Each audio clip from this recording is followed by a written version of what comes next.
Lahore high court ने police को मुलजिमान की गिरफ्तारी के लिए छापों के दौरान वीडियो बनाने का हुक्म जारी कर दिया है। मज़ीद तफसीलात जानते हैं डॉन न्यूज़ के नुमाइंदे राना बिलाल से। राना बिलाल, बताइएगा क्या तफसीलात हैं? जी देखिए, लाहौर हाईकोर्ट ने पंजाब पुलिस को मुलजिमान की गिरफ्तारी के लिए छापों के वक्त वीडियोस बनाने के अहकाम जारी कर दिए हैं और अदालत ने पंजाब हुकूमत को 6 माह में पुलिस को बॉडी कैमरे और डैशबोर्ड कैमरे फराहम करने के भी अहकाम जारी किए हैं।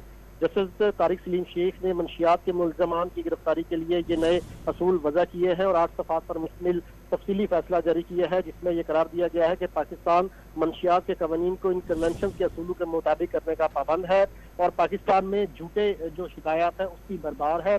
उसकी रोकथाम के लिए रिफॉर्म और शफाफियत को जो है वो बढ़ाना होगा। इसके साथ साथ इस फैसले में यह भी कहा गया है कि वीडियोग्राफी मंशियात के झूठे केसेस से निपटने का बेहतरीन जरिया है।